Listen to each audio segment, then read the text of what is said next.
Good morning, everybody, and welcome to the BOCC meeting for January 18th. Would you all please rise for the Pledge of Allegiance?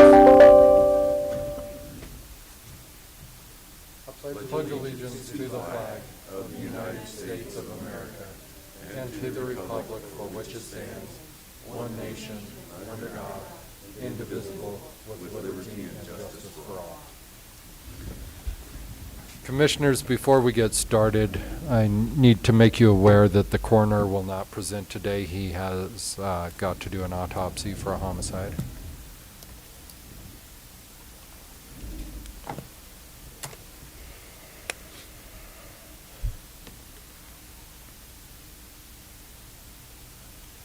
Okay. First thing we have is our minutes from our last meeting. Do we have any additions or corrections? No. Okay. Move we adopt the proceedings of the Board of County Commissioners of Montezuma County for January 11th, 2022. And I will second it. It's been moved and seconded to accept the proceedings of the Board of Commissioners, Montezuma County, January 11th, 2022. All those in favor? Aye. Aye.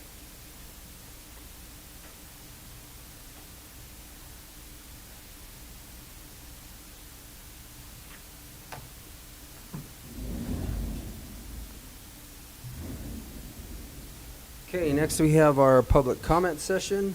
The Board of County Commissioners welcomes you to this meeting. Person speaking during the public comment will be limited to 3 minutes, or depending on the number of people wishing to speak, it may be reduced to allow all members of the public the opportunity. When addressing the board, please state your name and address for the record prior to providing your comments. And comments to individual supervisors or staff are not permitted. Participants may not yield their time to others. With that, the public comment session is open.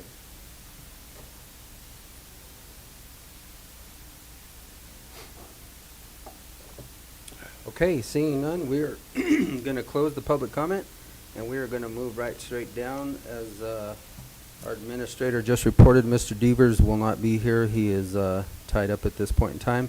We'll move right into emergency management. Mr. Spratlen. Come on down. One of the shortest agendas I've ever seen. You're welcome.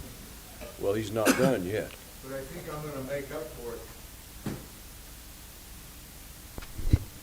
Good morning, Commissioners. Good morning. morning. Good morning. Morning, Kim. Good morning, Ian. Morning, Mr. Shack. Good morning. Did we, Shack, were we going to zoom in Oh, that's correct. our weather guy? While we're waiting for that.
Okay, now just gotta wait for him to get in. Yeah.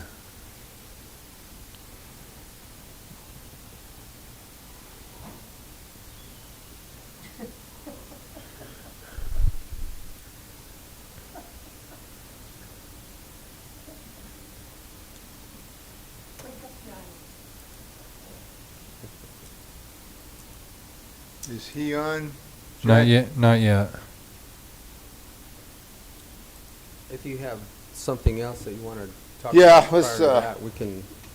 You can always pick back up on that.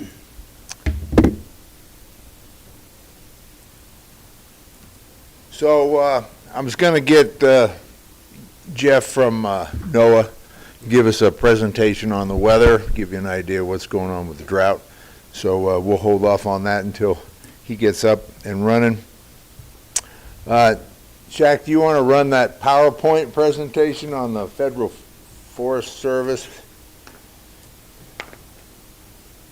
Please. Remove this so I can.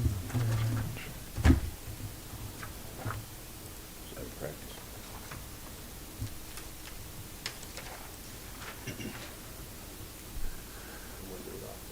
Yeah. Okay. So, I wanted to give you a heads up. We talked a little bit about this Forest Service proposal that came out December 22nd in the Federal Registry. And in the Federal Register, sorry. And what caught my eye was this came out when the chief of PD of Cortez sent me this along with the owner of one of the towers on Forest Service land that is now going to request an additional $1,400 for fees because the Forest Service is going to charge them $1,400 for anybody's authorization or equipment on top of a tower that's located on Forest Service land. This, it goes to the statutory required annual programmatic administrative fee. They call it, and they're going to be called throughout this presentation, the agency. That's the Forest Service. Department of Agriculture passed the Farm Bill in 2018, and they usually go about 4 years. The next one's coming up this year. And in it, they required the Forest Service to set a fee, to actually have a fee for the usage of equipment that's located on Forest Service land. You want to hit the PowerPoint for me, Shaq? So they're going to be charging this fee, and I found out just recently now it's for any authority that's on that tower. So to give you an example, we have one tower that's located in Dolores on Forest Service land. And on that tower we have a radio station that's on there. We have 2 VHF repeaters on there, and then we have 3 call signs for the digital trunk radio system, but just I believe 1 repeater on there. I'm still trying to get clarification, but in the event that this proposal is passed, they will be charging us up to $8,000 a year for that tower site. $8,000 a year is not going to break La Plata County, Dolores County, it might. Hinsdale County, it might. They can't afford that.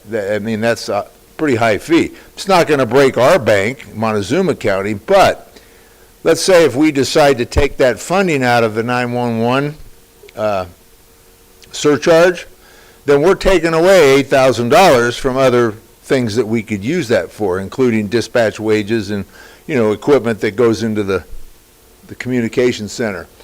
We're seeing across Colorado right now that people are not happy with this. They weren't aware of it. I brought it to the attention of our communication board, the Consolidated Communication Network of Colorado, CCNC. And we had a board meeting last Friday Friday before last when I brought it up. And there were people in Hinsdale County that were very upset. It's going to impact them, a significant impact. They have a lot of equipment on towers that are located on Forest Service land. Shaq, you want to switch that? So they're claiming that this is going to cover their costs for this agency's communication use program. That's what it's called. Part of that program is to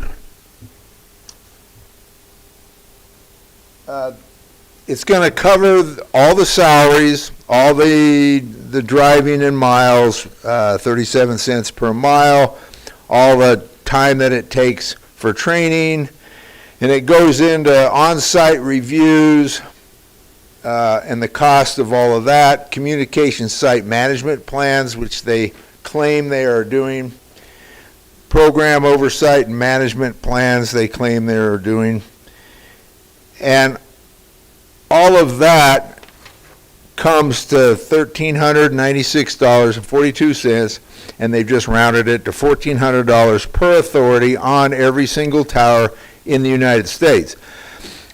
They're saying that this money will go directly towards this program so they can be more efficient. They can develop and have better management plans. They will be able to clear the permits from 40 some odd to 80 some odd a year. And they have all this documentation that goes on for at least 3 pages. Because currently the Forest Service, some sites are charged a fee for you having a tower on there. That's the actual land fee, the rental of having a tower on there. I'm not sure what the cost is right now. I'm trying to get a better cost on all this. And that funding goes to the U.S. Treasury Department. It never goes back to Forest Service. Sounds like they have a problem. Sounds like they need to go to the U.S. Treasury Department and ask for their money back. Yeah. But they're not. They're gonna start charging fees on this communication equipment. You want to go again there, Shaq? So the on-site reviews, they've averaged it out. These are all the costs that come down. And at one point, I wasn't sure whether it was per site or per authorization on the site. Once I figured out what the authorization on each site was, it adds up to $5.4 million what they're going to collect over a period of 1 year. They're also doing this not quite as high, but they're still going to charge the fiber sites as well. And we have fiber sites coming across Forest Service properties. We don't, but in the Southwest we do. So this is the charge that they're going to come across, their proposal, sorry. Go ahead, sir. So according to the regulatory order of this farm bill, they went through everything they could, everything that they were supposed to do, and they did the research of what kind of impact this would have to the communities, to private businesses, etc. They said, quote, that there is no significant impact to anybody. They use the word significant. And yet they do quote in here that at least 20 businesses could be impacted up to 24%. So there's 20 small businesses that could be impacted to 24%. They haven't really looked at Hinsdale County or Dolores County. And then they went on to read that through federalism, I think that's the next slide, they were told to do the impact study. The Farm Bill directed them to make this fee, which is in the Farm Bill. So they're going to kind of pass it on saying, well, the Farm Bill was passed by by our government, and therefore we're going to have this bill. So they say that this is going to streamline their request to locate broadband facilities in rural America. The project fee, of course, they say will range from $3,000 to $4,800 per entity per single tower, where in fact it could go up to $10,000 per tower. It just depends on how many entities are really on there. I'm seeing a lot of dancing around words in this federal registry. Shaq, go ahead and hit it another time. So for Kavanaugh, we were called, and that's a private cell tower. It's owned by Southwest Colorado Cell.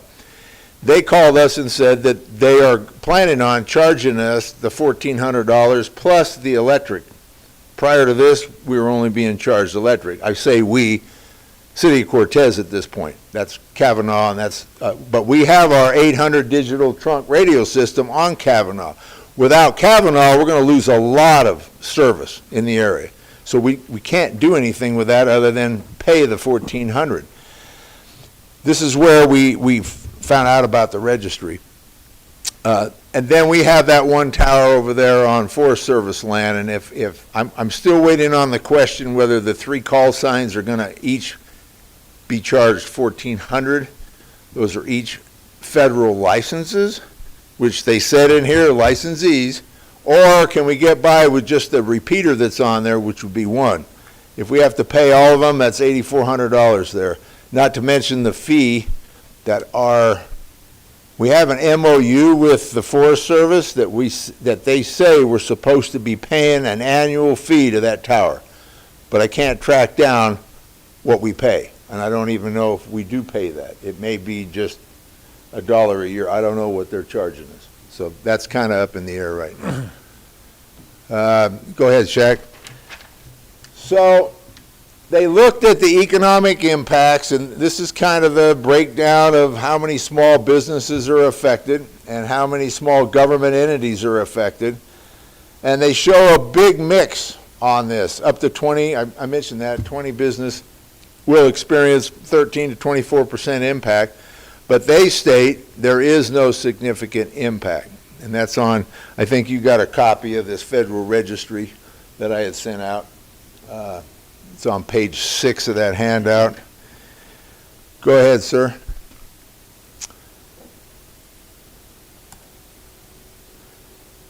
So they looked at federalism and they said, well, it doesn't really impose any compliance costs on the states and would not have a substantial direct effect on the states.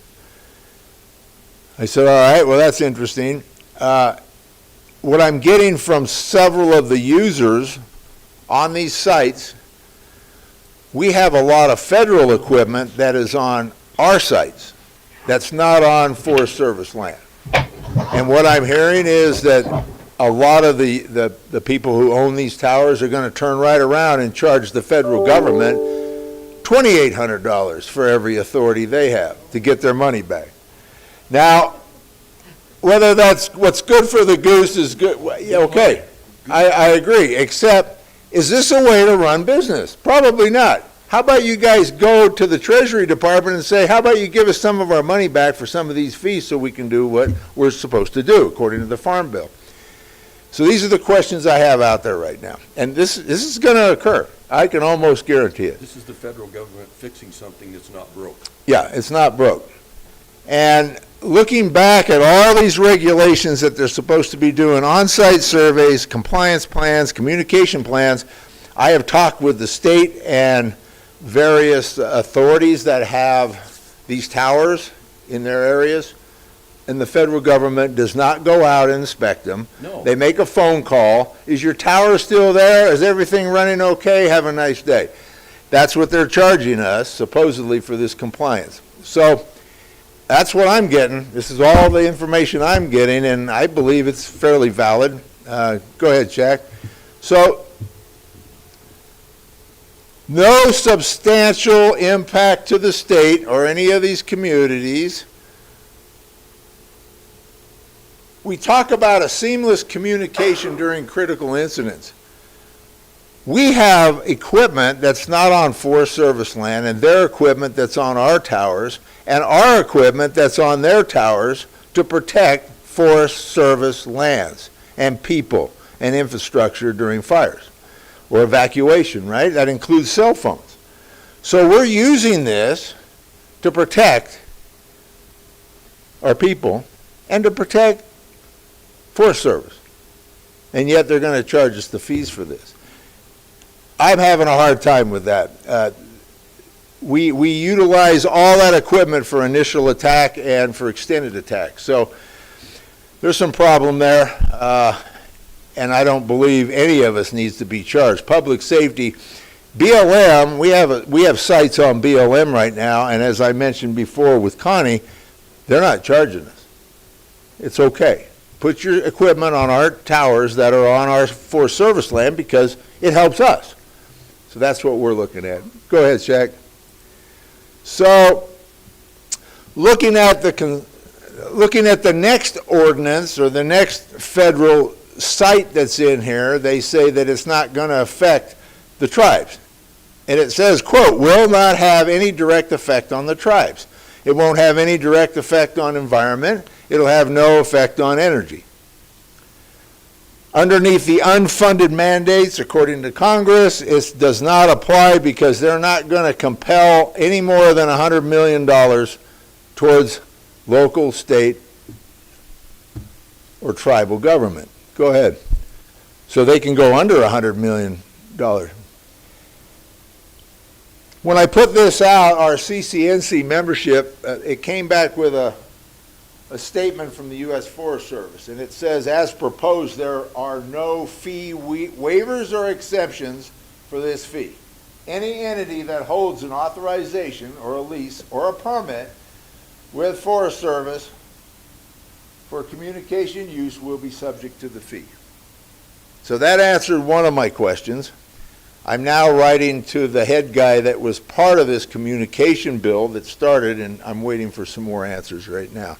So basically, the state, who owns a lot of equipment and towers on this DTR system, they're going to get charged. And all that flows right back down to the user somehow. I know that's going to happen. So, go ahead, sir. So the only one that made a petition so far to this proposal was the Boulder Emergency Telephone Service. Our comments have to be in by the 22nd of February.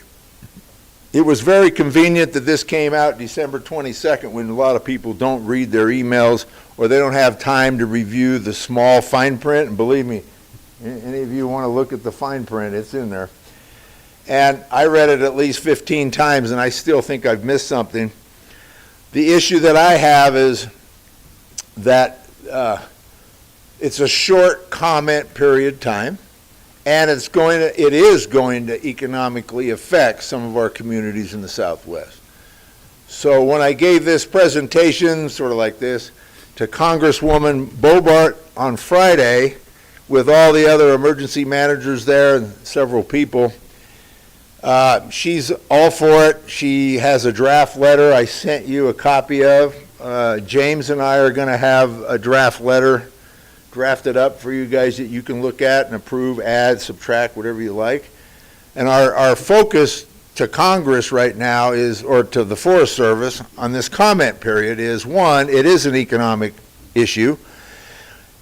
Two, we haven't had time to study this and probably won't if February 22nd comes around. So we would like to extend that period for another 30 days, comment period, so that gives us time to do more research and to make, comments that are valid that we're going to research pretty heavy on. So I figure we're going to send in that first letter like she did, or that she's going to, just to try to hold them off and see if we can get 30 days comment period, and then move forward on the second comment letter, before March comes around. So the state senator, Quorum, is aware of it. He likes the DTR system. He said, send me all your stuff. He's going to push it from the state level. Senator Bennett's office said, very interested in this and how it was slowly hid in the Farm Bill, and he wants to play with it. And then we have Congresswoman Bobart, and then, of course, we have all the Board of County Commissioners kind of jumping in on this as well. And then our communication network for Colorado, they're jumping on it too. And our emergency managers, they're not happy with it. So there's 64 of them, 64 counties. So I'm trying to get valid information. What does this really mean to all of us? And then what's really going to happen when this, gets approved, and what can we do to change it? So those are all the things I'm working on. And I just wanted you to be aware all these letters may come your way to look at. So, any questions on that? I know you probably have a lot of comments. Something that can't be said here. Yeah. I right? think as far as questions, I think you've pretty much addressed, obviously, questions that we're going to have. That's just going to get passed on to our communication center, which then is distributed between all of the users, which elevates or inflates all of our costs again. Right. For something that probably won't get done, and we'll just be spending money for something that doesn't happen. So the alternatives for us, I guess my question is, and I know that this is probably a huge cost just to find a different location that's maybe private, or is that even realistic because of the placement of these towers? I think the placement of the towers are very vital to the infrastructure. The one on Cavanis, there's a lot of towers right next to it in La Plata County, but they're on Forest Service as well. And they're up on that ridge, and we needed it there. So, yeah, trying to move them or trying to find another tower won't work for that one. The other ones are on BLM, so we're okay for now. Lamonte, I think, is on BLM. There's a couple others. So I got to get my arms around which towers are where, who owns what on them, and kind of get an idea on some of these owners and what their plans are. So I've got a better grasp of all of this. It's been kind of a whirlwind because we're still trying to get some of the answers on what this means first, and then trying to get an idea of what our county has as well. But yeah, you're right. It'll be passed down to us, and that funding, which to me goes towards our public safety people. And if we're going to spend it on something else, then they don't get it. And that ain't right. So what happens if we don't pay? I don't know. I don't know. A federal writ? I'll probably get a phone call and a letter to Yeah, start. he'll get the letter and the phone call. Yeah. Well, I mean, the games they play, then anything else that you ever use it with, anything with the feds, then you have strings attached, just like not finishing an audit. There are Right. strings attached, and you can't get any other funding. So, okay. Well, I'm hoping that this goes to the level of Congress. I hope this goes to the level of awareness that they go, oh, okay, something's not right here. Has anything come out of FEMA? Is FEMA aware of this at all? I don't know. Good Or question. the FCC? The FCC has got information in here somewhere. They are, based on the Congressional Review Act, the FCC is well aware of this enforcement. That's about all they said about it, yeah. I would contact FEMA and let them know what's going on. Because a lot of these radio grants came from those areas. Yeah, so the FCC is at the very end of this, and they have a petition for, they don't. I'll have to read it again, because it has the petitioner, they put out if anybody wants to petition this, is what the FCC did. But no FEMA written in there, so yeah, I'll look that up too. I'm waiting for the guy that actually designed this to start with in the Farm Bill. He's the contact supposed to call us back. Okay. And I sent him an email a mile long, so. And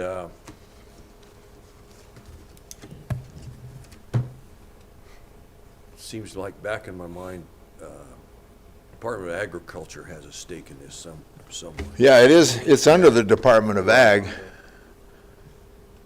But there was no mention other than what the Forest Service is planning on using, the funding for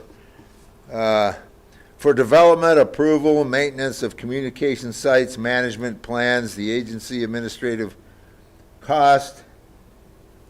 It's to help build the communication plans, it's to pay for salary, it's to pay for mileage, it's supposed to pay for everything that they say they're doing right now.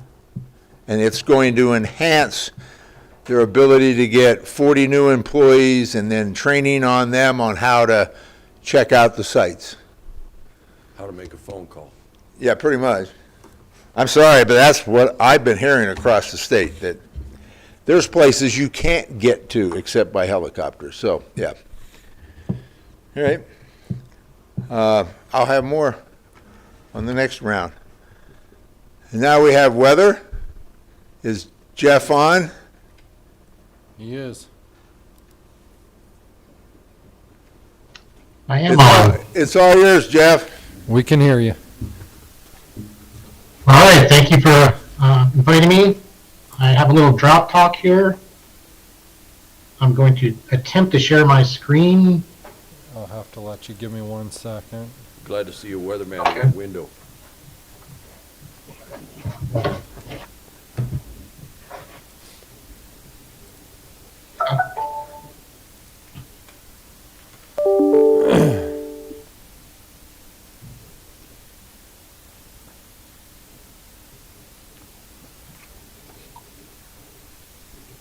All right, hopefully you can see this screen with the Montezuma County drought update. I was asked by Jim to come and speak a little bit about the drought conditions across the Four Corners and where we've been at. Real quick, my name is Jeff Colton. I'm the warning coordination meteorologist out of the Grand Junction, Colorado office. So we have forecast responsibility for all of Montezuma County, including and La Plata County, so over to your east and southeast Utah as well. So I've been out here for over 20 years and I've got to experience droughts and wet years and back and forth and back and forth. So just going to kind of talk about where we're at right now. This app that's on the computer screen is showing the current state of the drought across the country. Much of Colorado has seen some improvement in the drought conditions so far this winter. Pretty significant across portions of west central and northern Colorado, but the southwest part of the state has also seen improvements, and most of that came due to a 2-week blast of snow that we saw the last 2 weeks of December. So zooming in a little bit more on the state of Colorado, the state varies from abnormally dry to extreme drought conditions across the state. We are no longer in an exceptional drought anywhere in the state of Colorado. Montezuma County itself is running between moderate and extreme drought. The most extreme portions of the county are in the southwest sections near the Four Corners. So zooming in a little bit closer, 100% of the county at this point is considered to be in moderate drought conditions.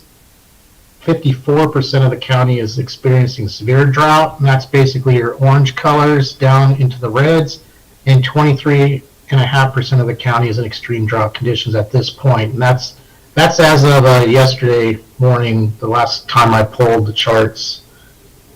Well, this chart was actually done on the 11th, so we'll have updates later this week, but it's not going to change. If anything, it's going to get worse since we haven't had any precipitation lately. But you can see how the different categories of drought impact different production. So hay production decreases in an abnormally severe drought, and then once you get into exceptional drought, you have the dust storms and the topsoil removed. Agriculture and recreational economic losses are large, and I know you've experienced that, and we can see that the drought conditions persist across much of the southwest U.S.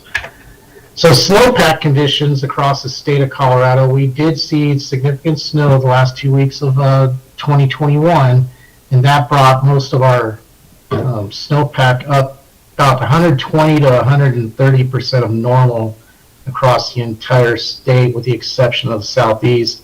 This was actually a little bit better a week ago. It's a week of drying has reduced our numbers a little bit. Most of the western slope, like I said, is about 120 to 130% of normal or better.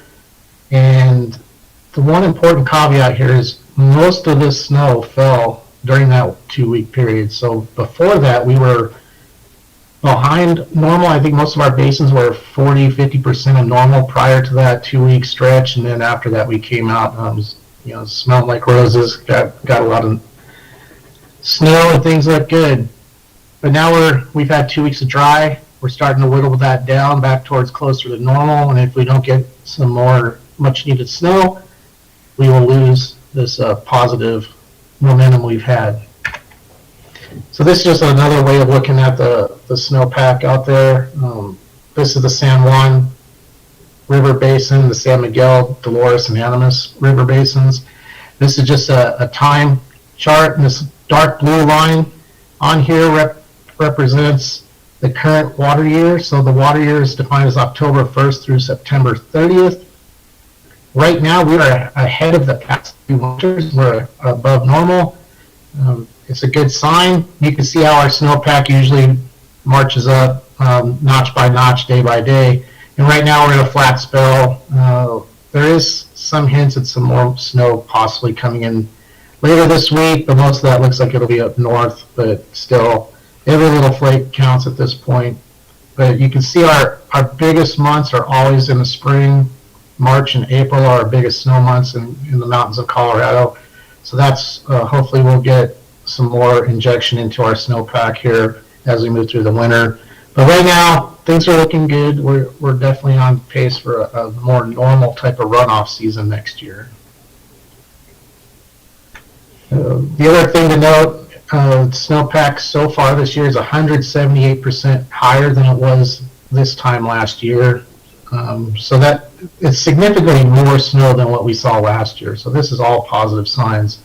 In 2020 is the yellow line, or 2021 last year is the blue line down here, and you can see the vast difference in our snowpacks conditions. So that's good.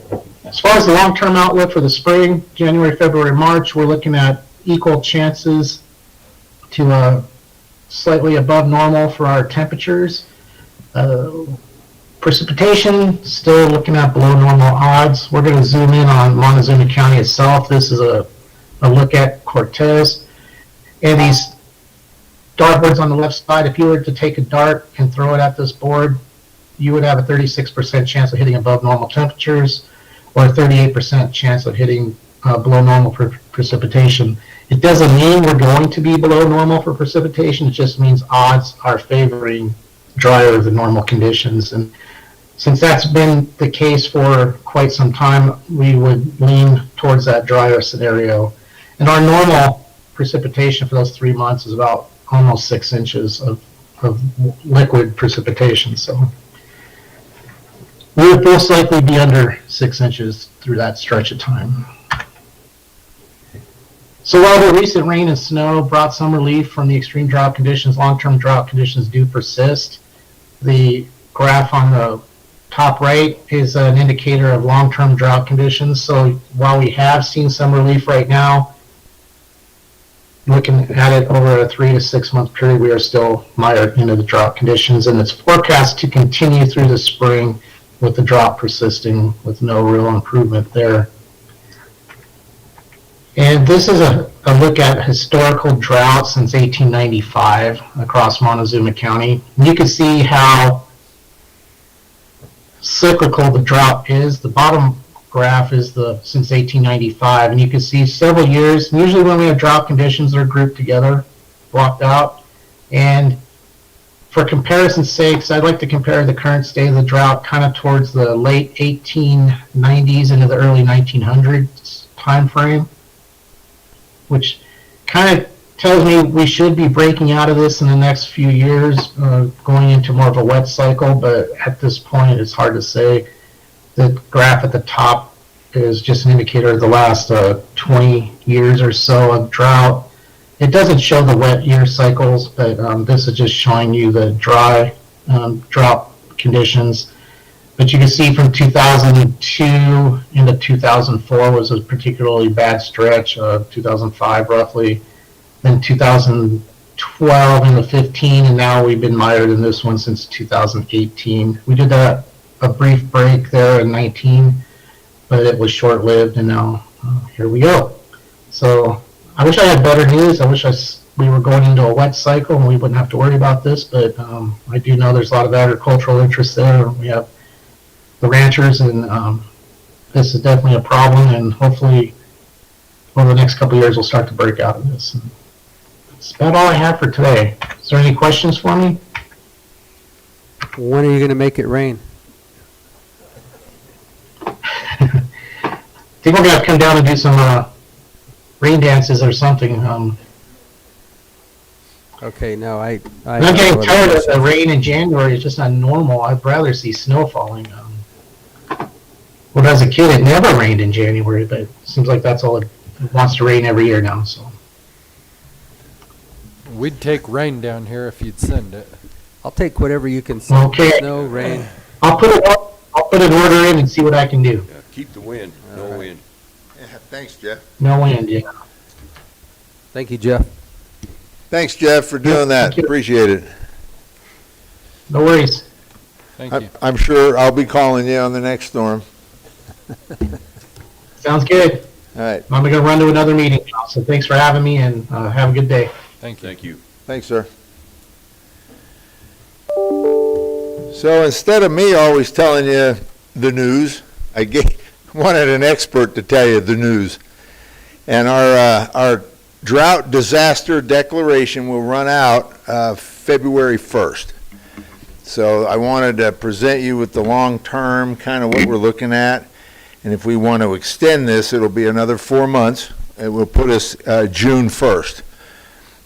My opinion says let's go for it, because then we'll be able to see really what's going on by June 1st. So I would recommend that we extend this for another 4 months, if you guys are in agreement to that. I actually am. I mean, obviously, you can see by the data right there, everything is, we've already lost some of our snowpack and our content where we were just in the last 15 days. So, Yeah, it was. I agree. I mean, the outlook it's not promising right now.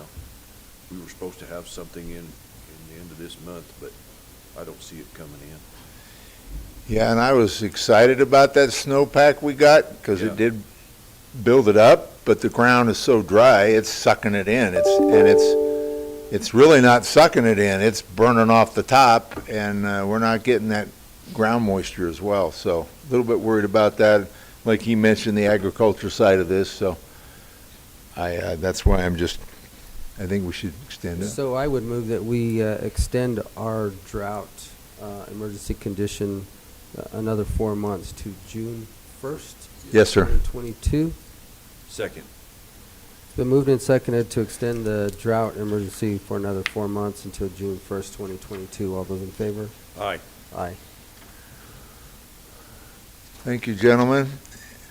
Well, I've got the whole show here today, so I got a little more for you. Hopefully we can get some type of moisture, but Yeah. everybody keep faith, keep hoping, keep praying. Yep. And, you know, we'll make it through it as we always do. Yep. Be cautious, be wise, don't start fires that are not needed. Don't, we're gonna have to do a little more work on the mitigation side of cleaning up. Right. Yeah, and those are some big issues, including, wasting water. We don't need to waste it either. Correct. But so far, our county's gonna be okay with potable water, so we're good there. Irrigation, we'll see what happens, because that comes on and off. So I sent you a situation report, and I decided I'm gonna highlight all the updates in gray.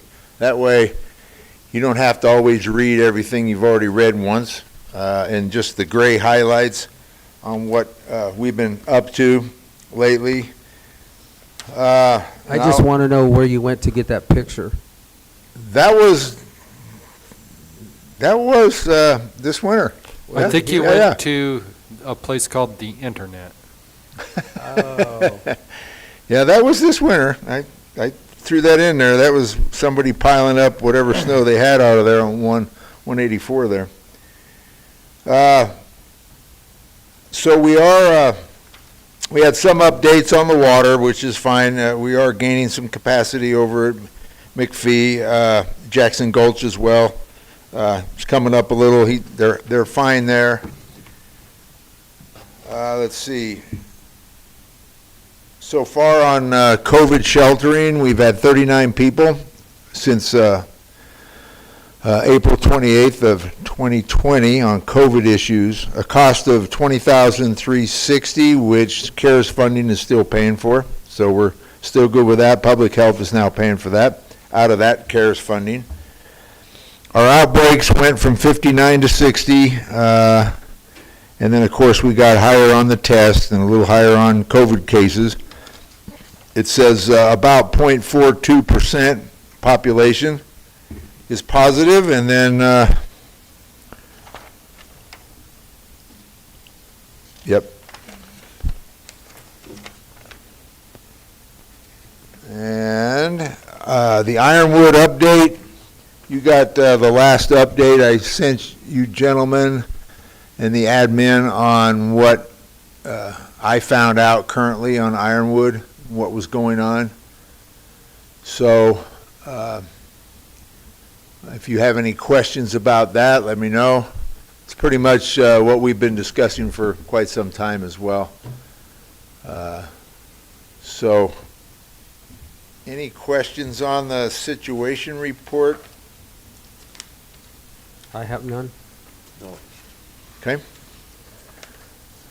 Wow, I took up the sheriff's time and the DA's time. Cool. That's okay. We're good. You're fine. Thank you. Yep. Okay. Matt's not available until 10, right? Yeah, 10 or Sure. after. Okay. Well, we're going to alter the schedule here again. We're going to move across the DA, and we're going to go down to the CFPD with Chief Balfour. So, Jay?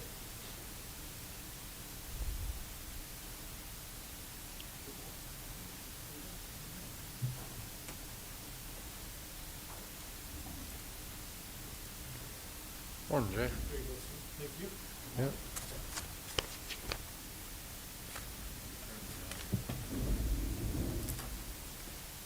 Check.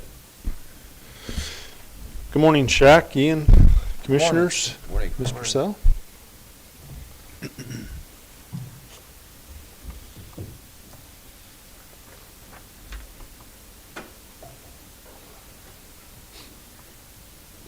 Shaq, do you have a way to project? Yeah, you do, don't I you? do, yeah. I just got to get it all up. Awesome. Thank you. Sorry I didn't get that emailed over, Center. We got a Training today. we got a retraining. Retreat. He had Monday off. Actually, that's not true. I saw him in the office Yesterday. yesterday. Yeah. Yeah. So this is a close representation of calls for service for 2021. That 3164 is actually 10 shy of what our total run number was for the end of the year at 3174. Means there's 10 calls that probably didn't get dropped into our reporting system from E-Force or Dispatch Center, or they're still in the review process. There's something hanging them up there, but it's close, and we'll get those cleaned up here by the end of the month. Also go down, one of the key things that we look at are the pre-incident value and then fire loss. And I know that commissioners from your fire service background can appreciate this, that just under $1.5 million in pre-incident value and fire loss of $279,475. So we saved a over $1 million worth of property. Carbon monoxide responses, mutual aid. This one is big for me, big for our organization in general. That we, when I started in 2018 as the fire chief, we were receiving almost 100 mutual aid opportunities a year, or asking for assistance almost 100 times a year. And we've got it pared down to that right now. So that's a more reasonable number. Overlapping call volume, that's another significant one that we look at, just under 34%, meaning that when we start one call, we have another call or two or three, and that's one thing that Chief Borden is actually working on right now. Our data collection won't won't give us the demographics of whether it's 2 calls overlapping or 3 or 4. We've had as many as 5 calls going at the same time, and that obviously keeps us all extremely busy. Fortunately, they weren't 5 very serious calls. Otherwise, we would have been calling for mutual aid again. But that number is huge for us to look at and make sure that we are adjusting our staffing and response procedures accordingly. Average response time, as you can see, is 7:07. That's everywhere in our fire district. As you know, we cover 163 square miles. We go to the Utah state line down McElmo Canyon, cover all of McElmo, border the reservation, Mesa Verde, over to the rest area, which where our boundary with Mancos Fire District starts, and then we move up to the north and Mancos Dolores Fire District boundaries across Road P and down Road 25, and then back out the center of County Road M to the state line. So that's basically the size of our district. So 707, it's a pretty darn good response time for the entire district. Then that last page there talks about average scene times and turnout times. And then the next one we've got gives a breakdown, a breakdown of our incidents and building fires, where the fire originated inside the building, a cooking fire specifically known that it originated on a stove or on a cooking appliance, trash, rubbish, so on and so forth. These fire and mobile home, those are structure fires where it originated inside. Same with the motorhome, camper, recreational vehicle, and then portable buildings. We have vehicle fires all the way down through our medical responses in the 300 numbers. And the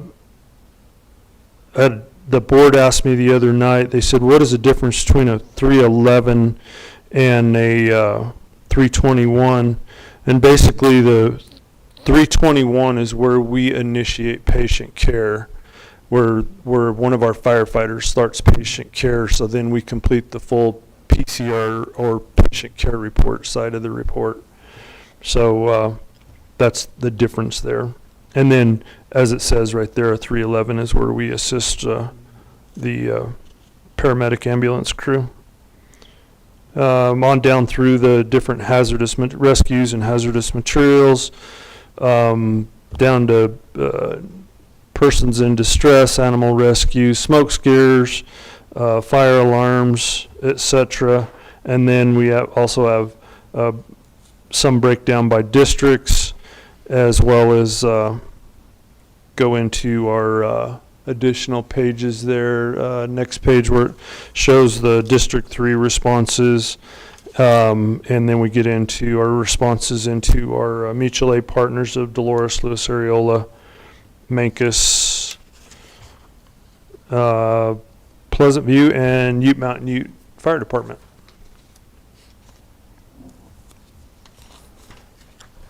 Question on any of the responses, anything that you saw there that jumps out at you? No. Nada? We had over 4,500 training hours, which are primarily with our full-time personnel and then our reserve personnel. Fill in that. We have several reserve personnel that still work at various fire departments throughout the Four Corners area, which is nice because they're getting additional training there, and then when they work on shift with us, they get their training. Prior to January 1st of this year, we were staffing our engine and our rescue with 4 full-time personnel and 1 reserve firefighter. January 1st, we went to 5 full-time, and then our reserves personnel are going to fill in where we have a vacancy due to a sick leave or a scheduled training or something like that. And occasionally we'll see where we'll end up upstaff with 6 personnel for the day as it is today.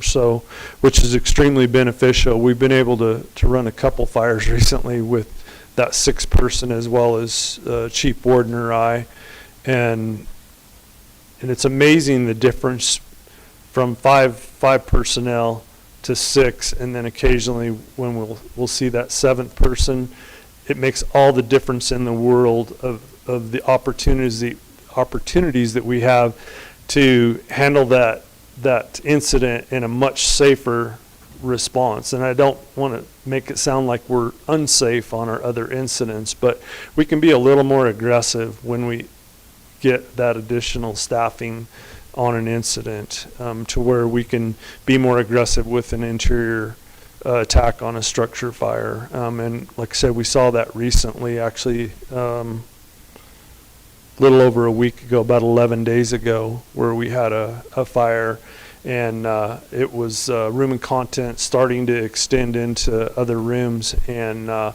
crew was able to make a very aggressive interior attack with 4 personnel, and it made the difference. They stopped the fire in the room before it got outside of the living room, and so that was huge. And as you know, or I think I've explained before, our firefighters are starting at $12.52 an hour this year, a starting firefighter, because that's what the minimum wage in Colorado is, and quite frankly, that's all we can afford. We can't afford more than that. If we could, I would, but it all comes down to dollars and cents that are available to us, and the only dollars and cents we have available are through our property taxes, or the mill levy off those property taxes. And for us to try and go back to the voters, we're already at an 11.25 mil. We might be able to get, maybe a couple mil increase, but that's not going to be enough to make the difference that we need as far as up our wages for our current employees, as well as increase our staffing levels, because at 3,174 calls a year, operating with two vehicles in service, an engine and a rescue, and 5 people, that's not sustainable. We're going to get bit one of these days, and we're going to get bit hard. The Weather Service providing the information on the drought. In the last 3 years, we've seen, and I know the commissioners can attest to this, we've seen 3 of the biggest fires that we've fought in Cortez Fire District history, and that was the Hawkins fire last year, 133 acres on the south side of Cortez. No structures were lost or damaged, 1 tri-state power pole.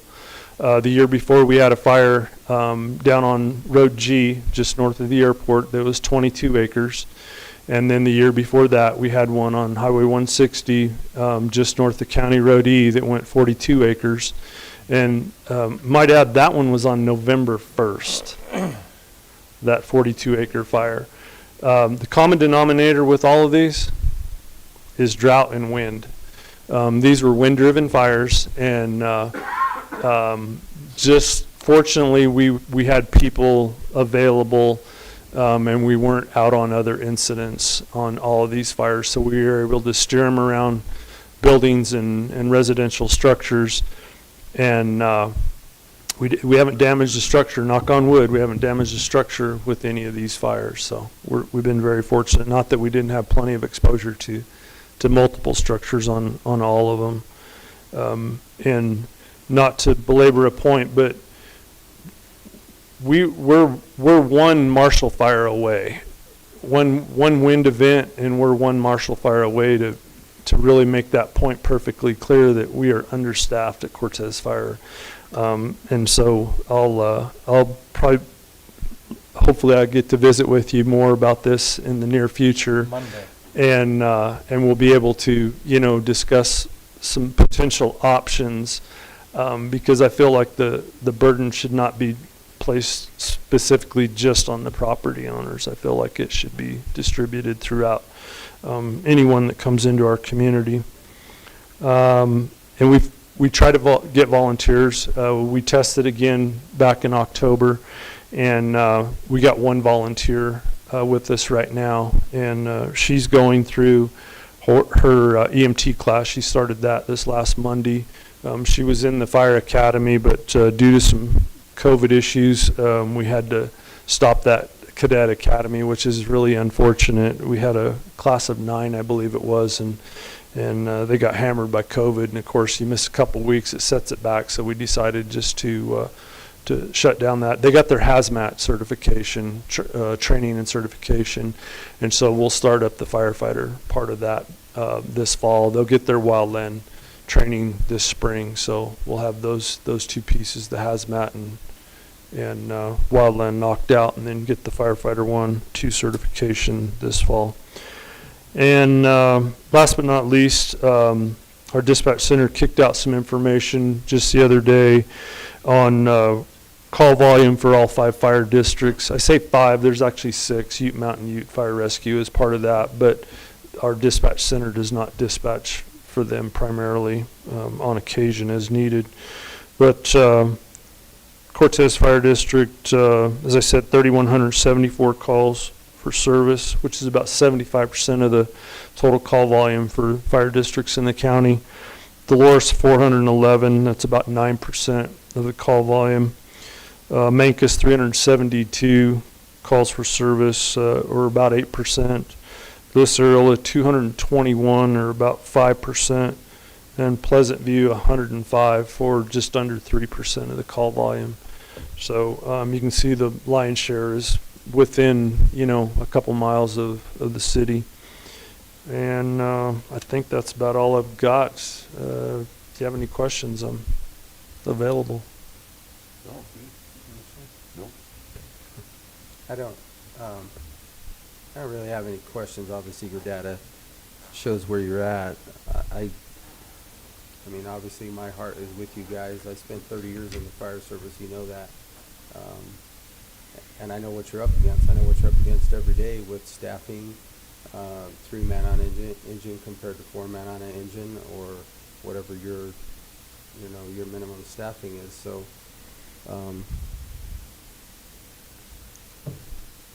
the drought doesn't help anything.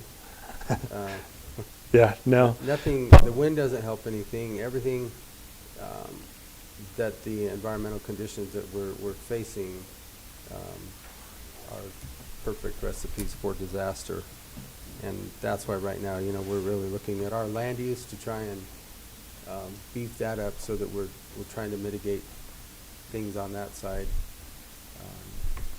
as best as possible. Yeah, and I do appreciate that. I know that we've had a couple opportunities to work on projects, and I think we've got a new one coming up, it looks like, and so I'll be anxious to work on that one as well. It's on right on the border of actually Cortez, Dolores, and Mancos are really close on that particular piece. So I think it'll be important for us to get that one, because that one has got some serious issues, and the canyon that it's near could cause some serious issues if we get that wind event and it drives that up that canyon. We've got a lot of exposures in there, so I think it would be really prudent to get that one started quickly. Okay. Thank you. I do appreciate your time today. Appreciate your time. Thanks, Chief. With that, I think we'll wait for Matt, except for we're going to take a couple minute break. All right.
All right. Well, I do not see the district attorney, so we'll go ahead and head forth to our precinct redistricting. And Kim, I see Miranda, Rachel, Doug. I think everybody's here. Okay.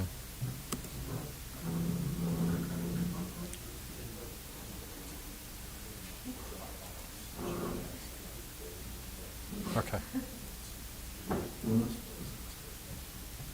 Okay.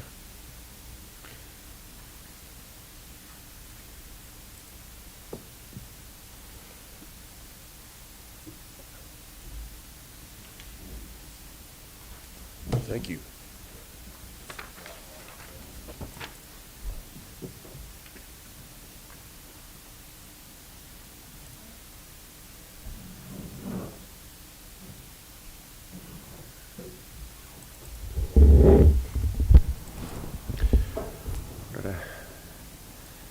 So, been working with Kim and Miranda on voter precincts as we're required to look at those and come into compliance with the state for our voter precincts. The number, and just to say to Kim and Miranda, stop me if I'm saying anything incorrectly because you guys are more familiar with the rules and regulations. So what GIS is essentially assisting the elections department to look at voter precincts, balance out the numbers, and the numbers that we're looking at for voter precincts, unlike some other elected districts, as we try to balance numbers, is often based off of population, total population numbers for voter precincts. We're looking at the total number of active registered voters, and the numbers that we're looking to get under for the precincts are under 2,000. So this first map, it's not really meant to be, I guess, looked at very closely. It's basically showing in the top left-hand slide is what we currently have.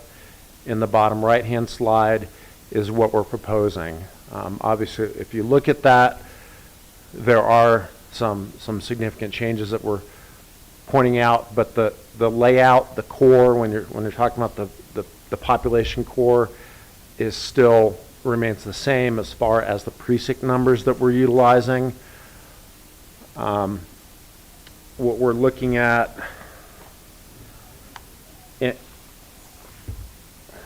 I guess, trying to explain the process that we went through the easiest way. The process that I first went through is what we do now have is we have a state house district split.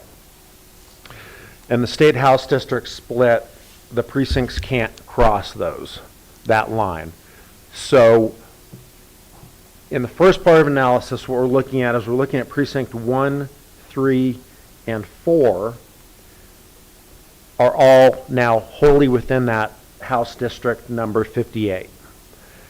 The total population of 1, 3, and 4 is 4,400 voters. So we're looking at 3 precincts right there, essentially, because it's over the 4,000, so we need a third precinct. So that's 3 of our precincts. And if you go to the next slide there, Jack, that's what our current proposal. Why don't you go to the third one there, and we'll just look at the numbers here, the before and after numbers. So in 1, we used to have 480. Now we're looking at 989.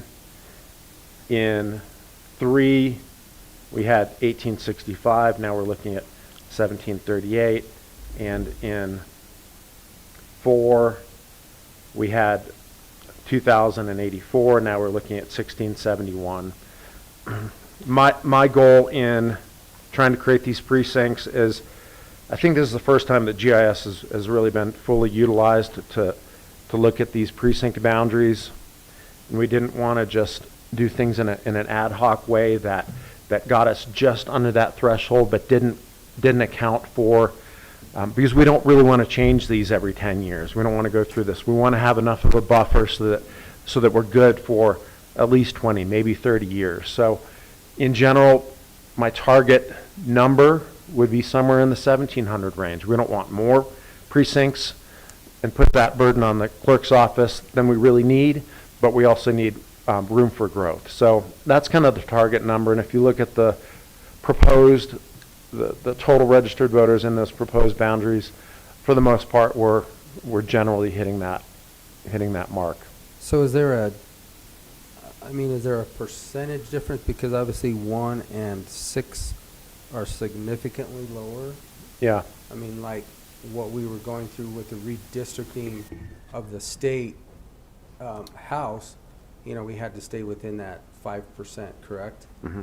So is there a percentage difference? It's just a number? I think as long as it's under 2,000. We're required to have precinct that's less than 2,000. So as long as we stay under that's why those two are just. Yeah, and those two low ones, one is Pleasant View, which Right. isn't very populated, and then the other, I think, is includes the tribal boundary. Right.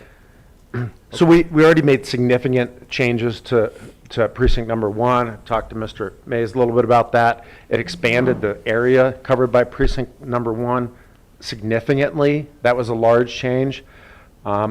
It increased it enough that we're still good in the precincts 3 and 4 as far as numbers. But I guess there's a balance in that, and that is a very large unpopulated area. You also have to consider the scope of the area, Right. in addition to the population numbers. So I guess the answer is no. We don't have hard percentages that we need to balance out. It's not like the commissioner districts where they have to be within a certain percentage. They have to be reasonable and practical, I think, as far as that, and under 2,000. And staying in the 58th district.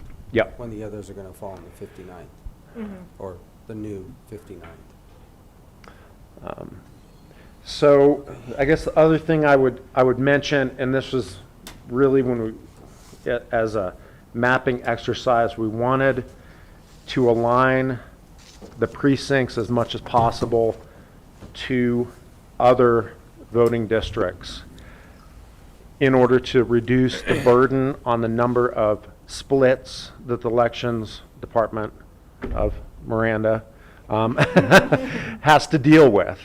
And so I think we succeeded in that. And we're not going to look at that today, but if you really look closely at the data, in almost every case, these splits align with another boundary.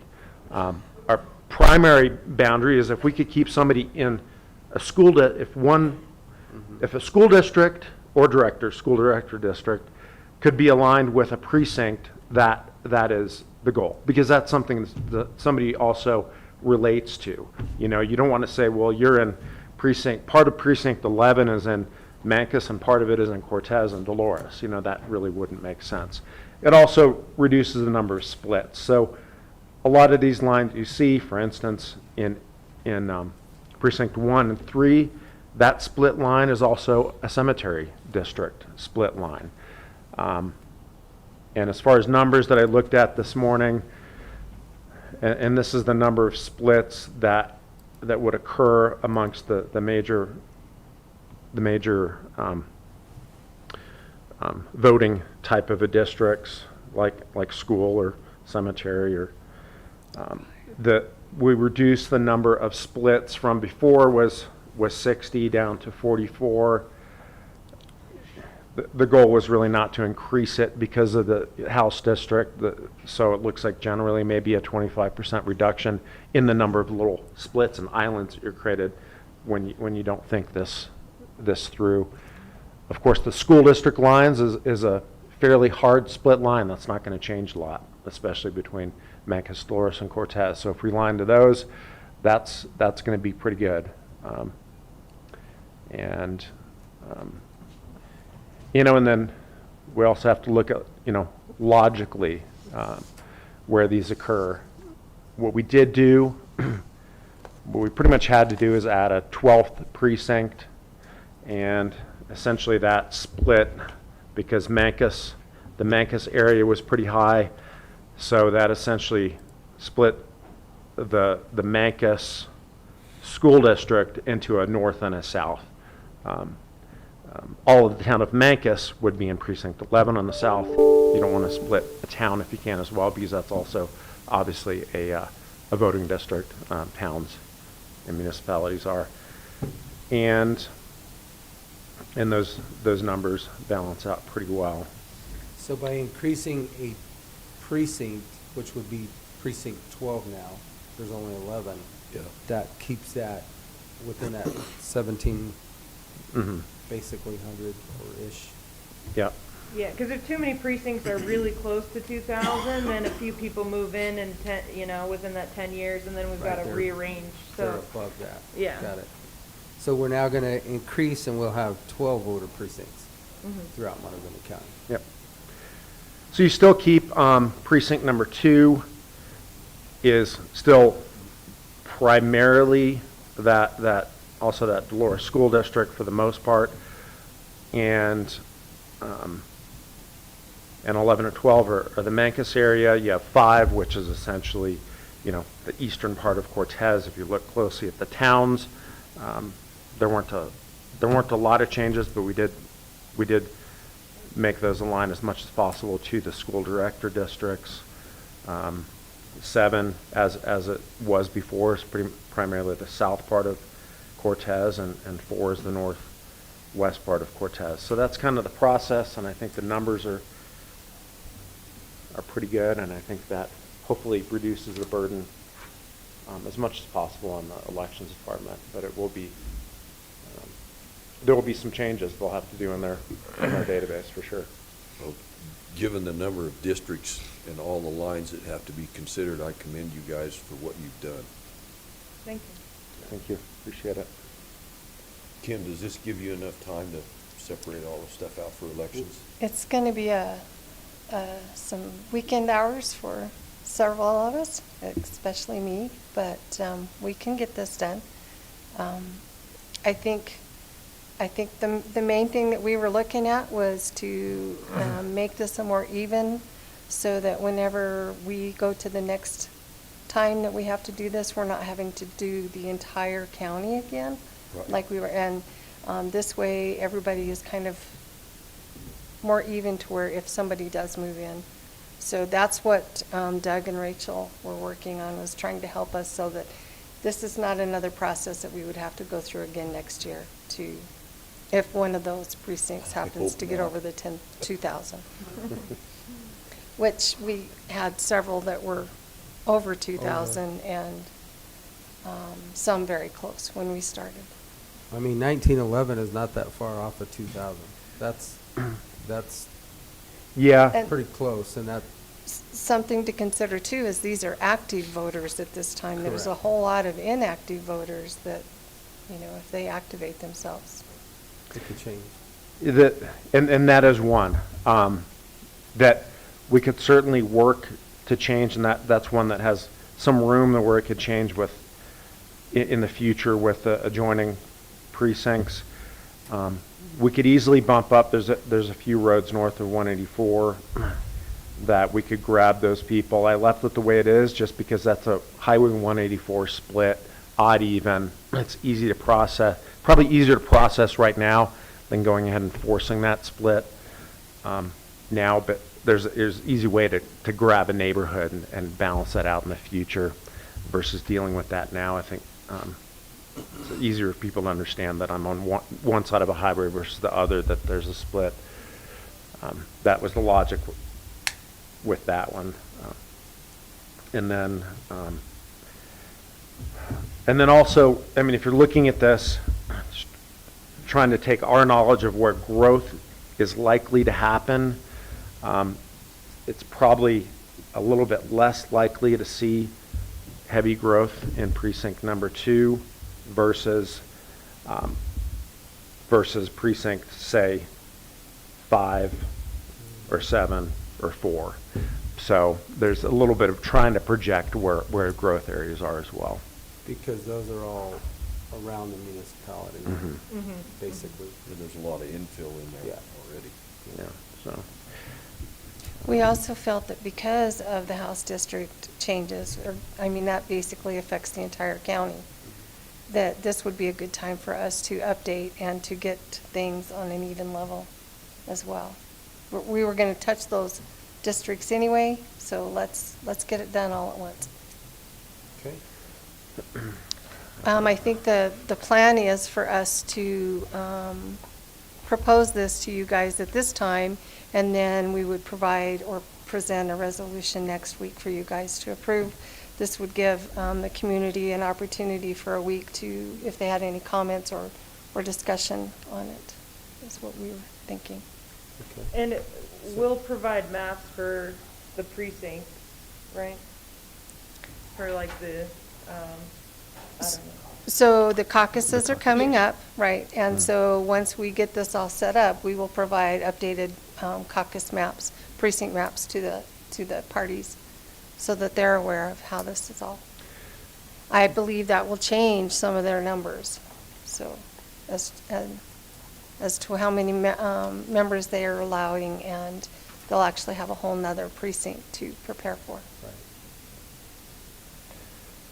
I do have a couple printed out copies of this map in the back, and The little emailed copies are pretty hard to see. You can expand them, but if people are interested, can they get a printed copy from you all? yeah, absolutely, That way they absolutely. can look at it and then provide comments this week. Yeah, we have a number of these drafts available if anybody wants to pick them up this week. Are they up on the website?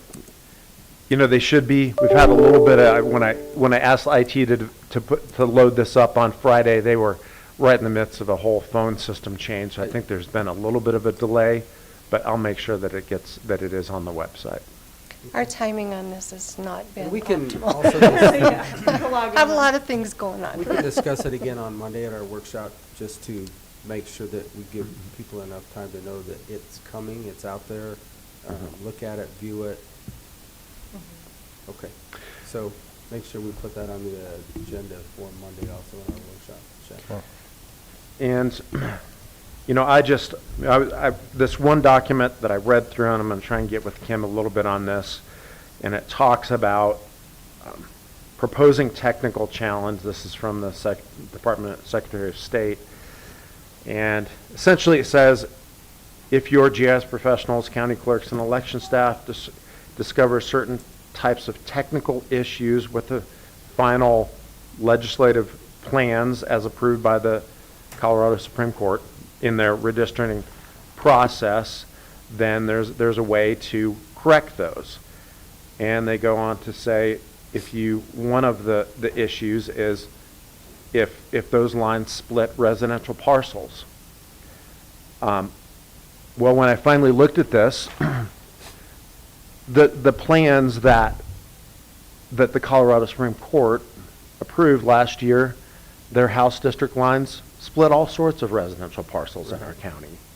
So how they can not analyze those as part of their process and then put it on us when it obviously occurred is a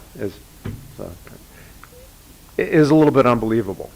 But I'm going to talk to Kim about possibly getting some of those issues resolved. If not, I think I don't know how you deal with it, Kim, if it splits it, if it's where the house is, if you see in the map, if that's where the house is, that's where you put that voter. I believe it is where the house, where the split is. Where the is where the residential house- structure Yeah, is. the structure is, or where the person resides. But that is something that we need to figure out, because like, if we're gonna do it now and do it correctly, let's get it all done right. And that's one of the things we wanna figure out how to correct. Yeah. I'm just hoping it's not too late. And if they had listened to us last fall and they had followed the school district line, this is primarily the areas down by McElmo Canyon, if they had followed that school director line down there that already aligned to not only parcel boundaries but also the tribal boundaries, if they made the House district aligned to that, which is a very small population, we wouldn't have had this issue. So, anyway. Just to remind you, gentlemen, when we first started talking about this, if you remember, I had an email from the Secretary of State, and he said, "Oh, you guys aren't going to have anything to worry about. Don't worry about it. We got this." That's what he said. Anyway. Yeah. Well, and then I just say like a reminder for the audience of this is voter precinct districts that we're doing, and the commissioner districts, we're going to wait till after the election to update those, because the deadline has been extended for those, so we'd rather just get through the election and then we can make some changes for the next time. Okay. Anything else? Those commissioner districts are under certain percentages, like you said. Right. Yeah. That will be that 5% or whatever that is. So Gotcha. once they do a review, they may not need any kind of a change, and then again, they might, but. Well, I mean, probably we'll look at it as well and try to align things as much as possible so that we don't have a bunch of splits. So probably we'll be looking at a few different proposals that may then therefore align to some of these precinct boundaries so that people don't have, you know, a bunch of confusion. I'm in this precinct, but I have 2 commissioner districts and various other It's pretty, things. Good luck. Yeah. it's pretty confusing anyway. I mean, you have precincts, school districts, fire districts, cemetery districts, water districts, Yeah. and they're all over the place. I think Conservation Leslie, districts. conservation, there are 42 or 43 different overlays on the maps for the different districts that are all in this county. It's a significant amount. So it is confusing to a lot of people because they're, well, wait a minute, I'm in this district. No, that's a school district, not a precinct boundary. So it's all confusing. And typically, you know, when you look at it, and you'll notice this if you look at the old voter precincts versus the current ones, there are areas where, for instance, between precinct 2 and 11, that used to be a drainage that went up through the forest. You know, people can use natural boundaries as splits, or you can use roads, obviously, especially in the case of towns and so forth. Roads often work pretty well. But more typically, when you're looking at, say, the school districts, it's kind of a legal document. So you're looking at sections, townships, and ranges are your splits. So when you combine the 2 methods of a drainage versus a section, township, and range, my proposal would be try to stick with one system. So if your primary districts are aligning to sections of land, my sections of land, go ahead and stick with that and don't have drainages and sections of land. So that's kind of what we're doing. One of the old original GIS guys used to call that trail mix. Yep.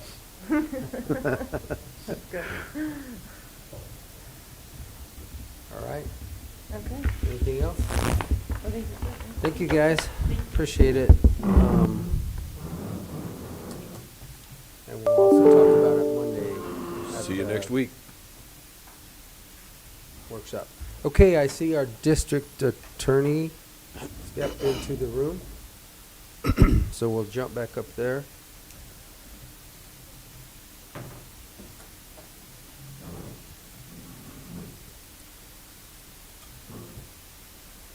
Good morning, you guys.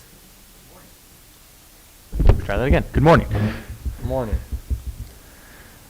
So, I'd spoken about this earlier, but I wanted to address it with the commissioners. We are still dealing with an influx of fentanyl into this community that is concerning to the district attorney's office. There's 2 ways that I see to handle this problem. The first is on the supply side, and the second is on the demand side.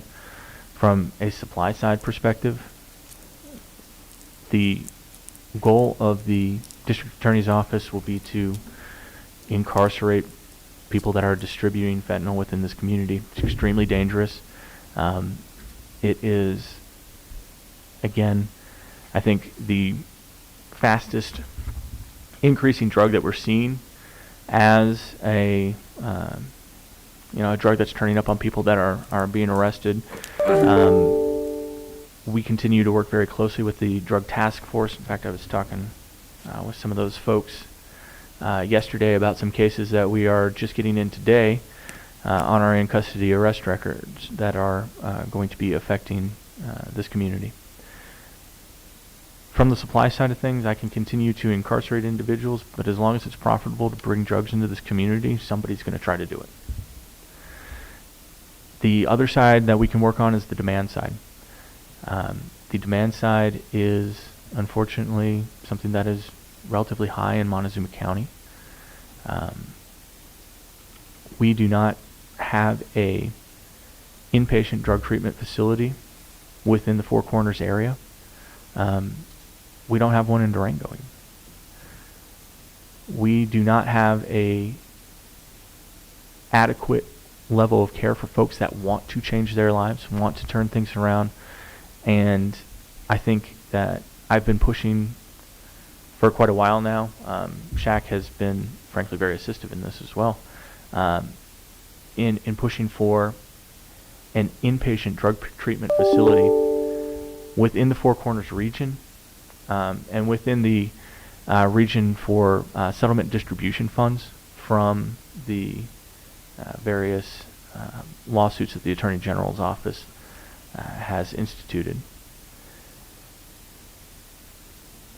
The research shows that when we can keep people within our community and that they have access to friends and family for support network, they are much more likely to succeed in treatment than if we send them outside the community.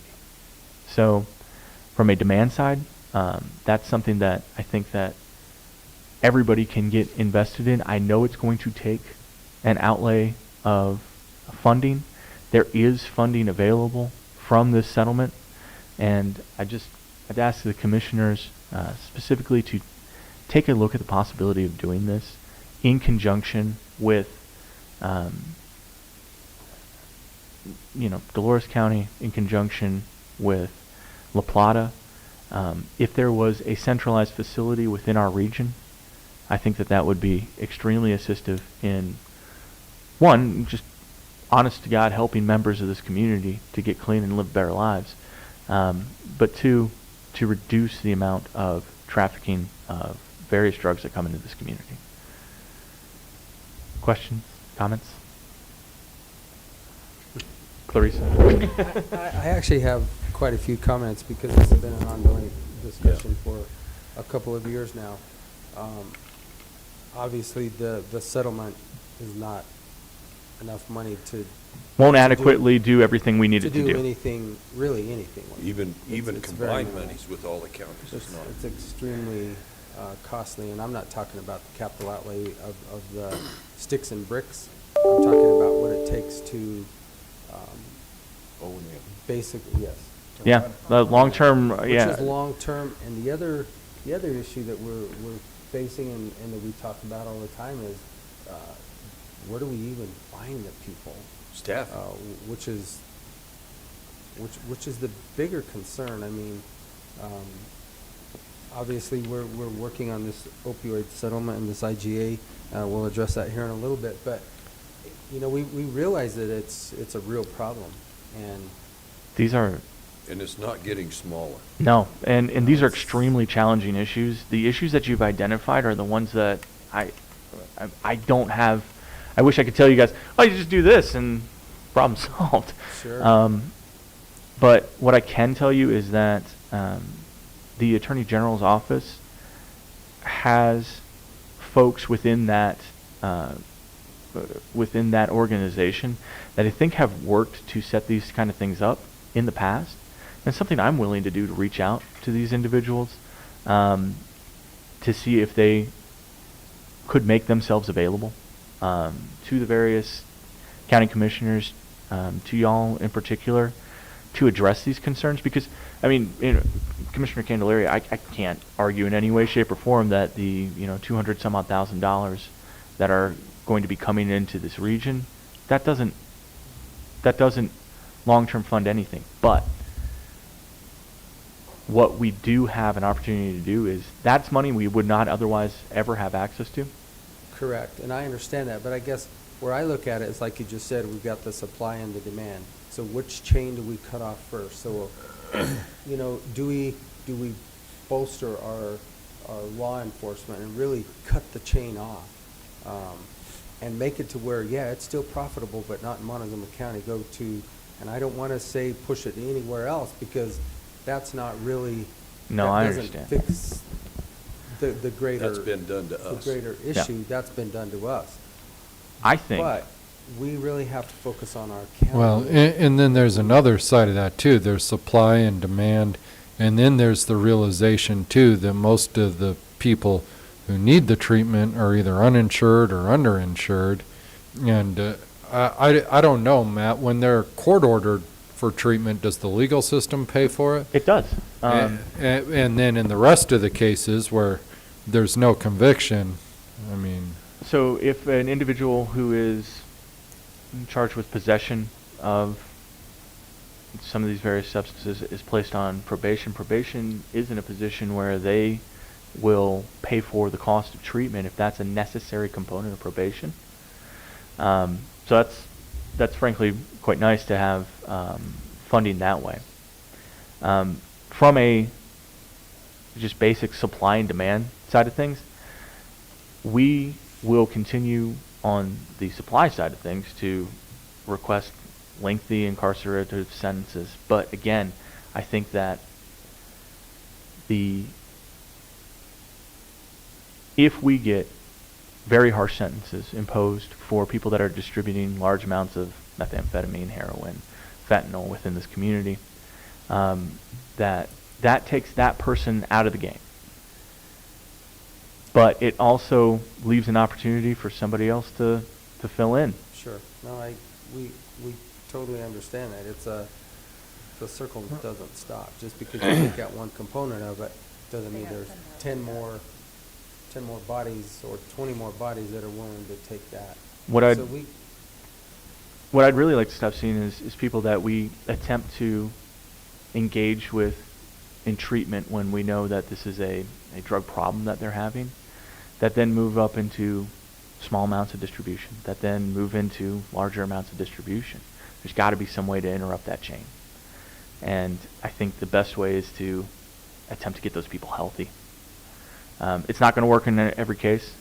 I wish I could say that this is something that had a sky-high success rate, and I'd be lying to you if I said it did. But I think that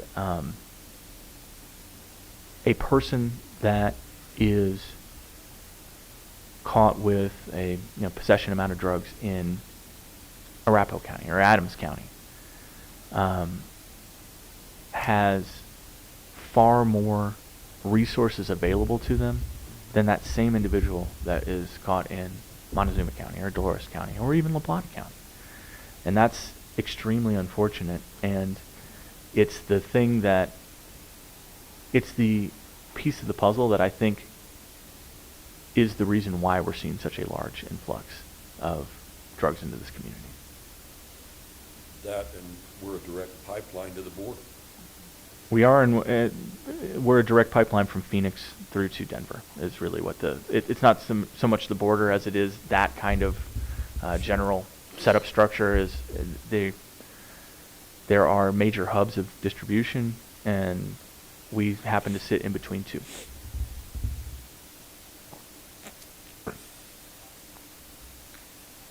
Okay.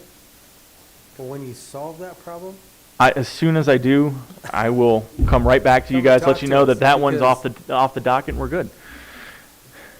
you get that one solved, and we'll be moving on. It's just a bug I wanted to put in y'all's. We are working on it. I mean, we have meetings consistently of trying to figure out which avenue to go and which, what chain do you cut off to divert it. It's not going to stop, and I'm not unrealistic to think it's going to stop. I will offer the resources in my office if you guys need anything at all. There's Please let me know. supply, demand, recovery, Prevention, I don't know what's going on with prevention. And that's a sad note to say, but I think that prevention starts with, if you look at the research into that particular question, prevention really starts with having excellent resources within the community for jobs, for education, housing. These things are issues that when people are insecure in their housing, people are insecure in whether or not they're going to have stable employment, that studies have shown that leads to increase in, one, crime in general, but two, drug use specifically. And so from a prevention standpoint, I think the best thing we can do is the things that you guys are working very hard to do, which is strengthen this community from the ground up, and that will pay dividends. It won't be necessarily tomorrow, but in the long term, having a sound infrastructure within our community for school, for housing, for jobs, those things that you guys are actively taking an interest in working on, those will pay huge dividends in the long run.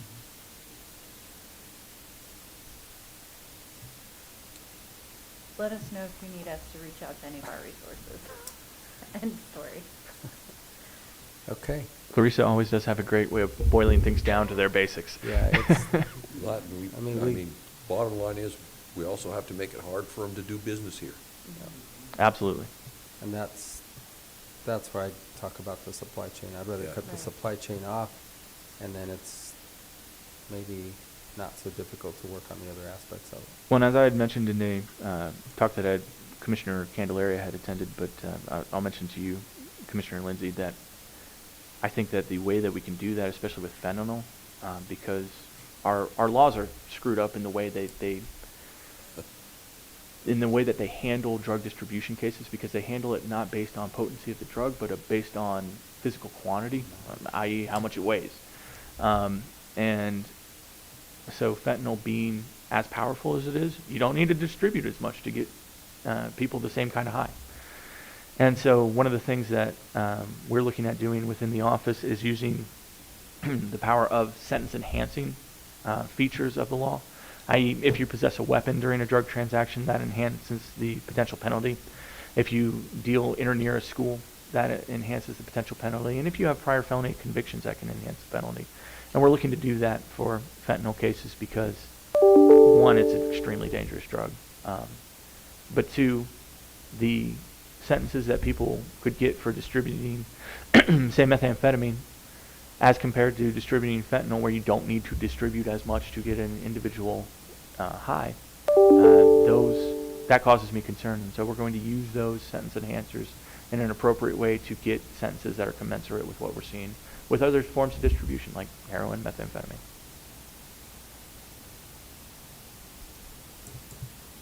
Okay. Okay, I've talked you guys to death. All right. Well, thank you so much for y'all's time. Does anybody else have any questions before we take off? No, thanks for coming. Thank you. I don't. Thank you, guys. Okay. Reports. Oh, Unfinished business. We have a opioid IGA. Did we actually get it? And we did not get another IGA? update, so I'm just gonna keep that under unfinished business till we Till get it. actually get it. Okay, so we did make the appointments last week, Correct. and those are done, so we are filled, so. Okay, we'll jump right into the reports. Ian, our attorney, Mr. McLaren. Yeah, so just to start, kind of piggybacking off what Matt said, we've had a busy period of time in the child protection realm recently. We've had some really difficult cases come up in recent months and recent weeks. And we have a couple cases in the child protection realm that have come before us because of fentanyl use. And it's a real significant issue. I know over the course of the time that I've worked here, looking back to when I first started, the types of cases we were opening, and we saw very little fentanyl use. Over the last couple years, we've certainly seen those numbers increase in the child protection realm. There's no good answer, as Matt said, and I think as you guys realize, certainly there's steps we can take. We can cut off the distribution chains. We can try to get an inpatient rehab here. One thing I would say, just from my observations, is that some of the local organizations that we have here, like the Pinion Project, like the Recovery Center, they do really good work to try to at least address some of the issues. Certainly, they're not an inpatient facility. Some people do require a higher level of care, but we do have local organizations, and I know that you guys have provided support to those in the past, and I think that that's one way we can try to address this issue as well. I mean, inpatient treatment is so important, but so is outpatient. Naxos and the Recovery Center, they play a vital role too in trying to both address the addiction and then address what happens afterwards. I mean, folks can go into an inpatient facility and do really well, but if you don't have good outpatient care afterwards, oftentimes there's a relapse right after that. And so just a couple thoughts, but again, really busy time in the child protection realm for our office. And, as Gina Montoya, our director, has stated, we still need foster homes here in this county. And so that's not new news to you guys, but, as we have increasing number of cases, we need to be able to place those kids. Other than that, it's been fairly steady. Our civil cases continue to move along. As you guys know, those cases move along slowly. And so at this point, we're working through that. I did attend a meeting yesterday morning for the NCA with Commissioner Candelaria. That legislation and that bill continues to be worked on and drafted. And so hopefully we're getting closer to getting some sort of acceptable resolution there. But we continue to work on that, and I think we're making some progress in that regard. So that's what I have to report. Okay. Thank you. All right, thank you, Ian. James advised me this morning that he has nothing to report. Shaq, we'll go to you next. Well, I don't have a lot to report this week. I attended most meetings virtually last week, and I don't have anything for you today. Okay, very good. Commissioner Lindsay. Yes, I didn't go to city council, but I did YouTube in, watch what was going on, and City of Cortez is going to approve walk-in windows with their marijuana sales outlets.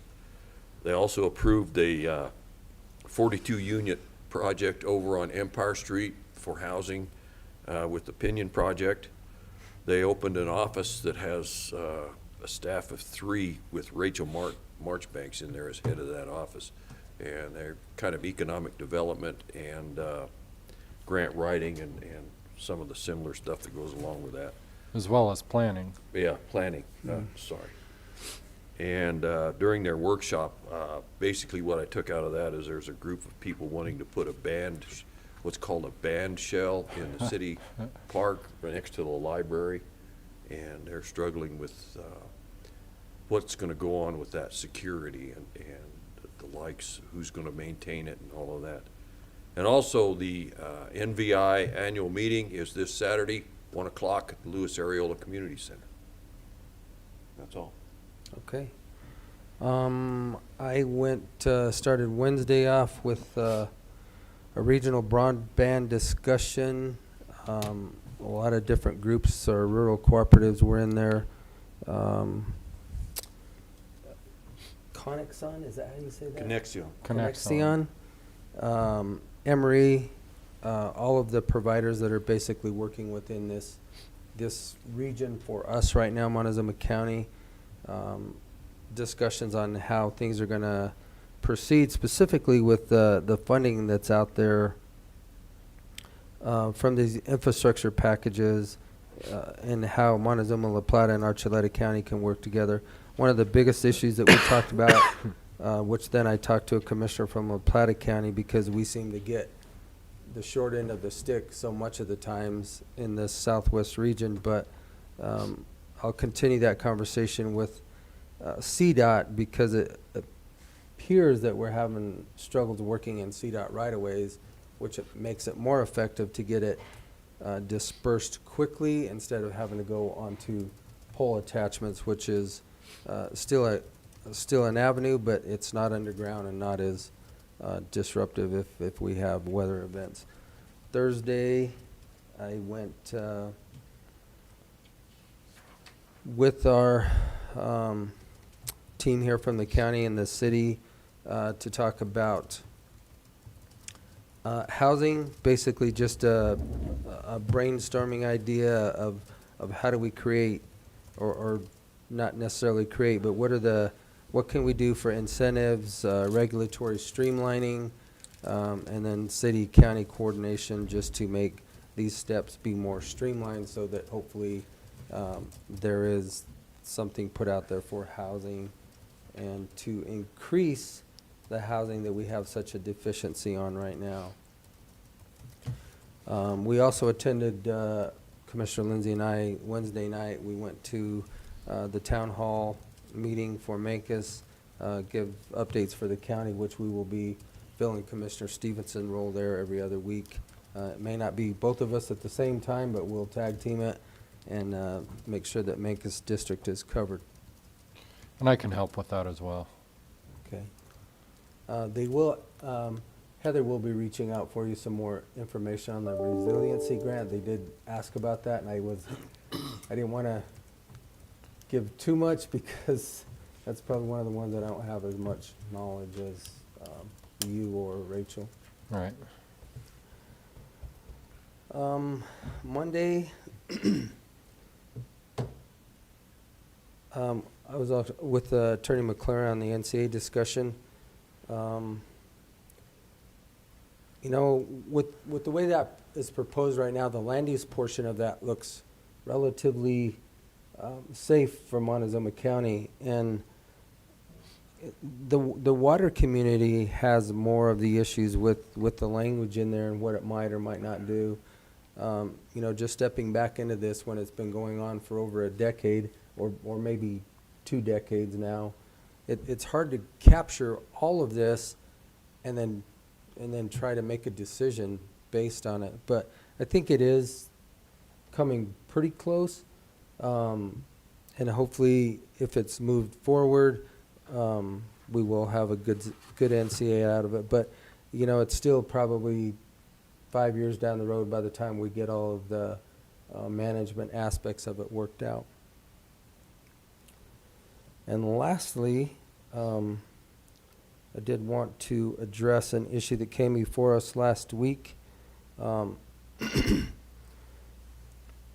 So the Supreme Court SCOTUS last week, there are ruled against, and correct me if I say this incorrectly, mandates for Large employers. vaccines for large employer, anybody over 100. That is not there, and that mandate was done incorrectly. So that mandate is not there. The question was asked is if Montezuma County, we have over 100 employees, we do not have a vaccine mandate. So Nor have we ever. nor have we had. There are at-will employees, and then there are employees of the county. An at-will employee is not the same as a regular employee, therefore do not have the same criteria as far as a handbook that they go by. And I That's think the correct term is not an at-will employee, it's a contract employee. Or So we contract have our employee, I'm sorry. regular employees, and then we have individuals that we contract with to provide services. Correct, and that's why I have an attorney here to always correct me when I get going on a different route. But I think that pretty much addresses that. That was asked last week, and we try not to leave anything unaddressed. Not that we always address it in the same day, but it's always addressed. And with that, I think that is all that I have. So I have one more thing. In the meetings with Mancus and Cortez, they are sending their best wishes and prayers to Commissioner Stevenson, so they're with us. The same was offered. I attended a Zoom meeting with the tribal council, and they offered the same. So prayers do work, people. Yeah, keep them up. And with that, Motion to adjourn. and I'll second it. It's been moved and seconded to adjourn today's meeting of January 18th, 2022. All those in favor? Aye. Aye.